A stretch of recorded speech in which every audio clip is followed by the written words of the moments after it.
I'm Danny Clayton, and this is Conspiracies Unpacked, and it's time to take a look at the moon.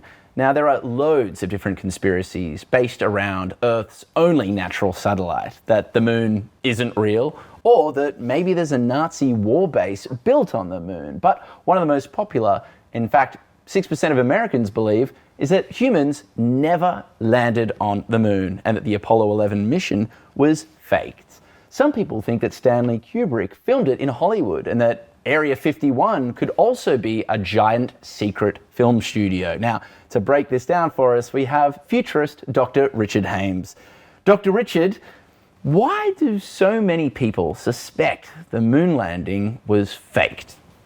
I think because it seems so improbable that we could do something like that, Danny. It seems very unlikely. And there are a number of reasons why NASA would want to fake a moon landing. There would be three major ones, probably. One would be a distraction that the government would want away from the commitment to the Vietnam War, which was becoming troubling at the time. Another was to ensure funding, ongoing funding for NASA, that they would actually keep to their commitments of getting to the moon and back, which Kennedy wanted. And the third was really to do with the space race and the fact that they would, in terms of the space race with the Russians and the Soviet Union, they would want to stay ahead, at least in the minds of everybody. A major point for the conspiracy theorists is that the moon landing footage was faked. And there's an overwhelming amount of footage showing these astronauts jumping around on the moon. So what were they saying about the footage? Why were they saying that this was fake?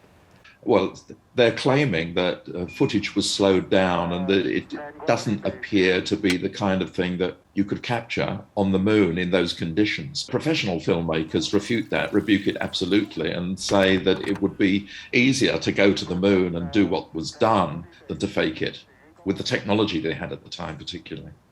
So how many employees were used to get these guys to the moon? I mean, do you think that it's possible for that many people working at NASA to keep a secret of this magnitude? Well, that's a good question, isn't it? Because all told, if you count more than the astronauts and the crews and everyone at NASA and all the subsidiaries involved, you're talking about 400,000 people who would have to keep a secret, and that's long odds. And what other bits of evidence did NASA produce to prove that the moon landing wasn't faked? The most recent, in the early 2000s, were photographs from the orbiting cameras around the Apollo landings, proving quite conclusively there were footprints, the 5 flags planted there, and one on the ground, but they're still there. I mean, there's evidence that the moon landing was real. So when we take all of that information and we put it together, how plausible do we think it is that we could have faked the moon landing? Well, the film technology available at the time couldn't have faked the moon landing. There were obvious reasons why the government would want to lie if it could, to distract from Vietnam War, etc., etc. But generally speaking, keeping 400,000 people silent and keeping a secret would have been, I would imagine, almost impossible. It's safe to say that we landed on the moon, Richard? Yeah, absolutely. We landed on the moon, Danny. Okay, so did we fake the moon landing? Not very plausible. This is Conspiracies Unpacked.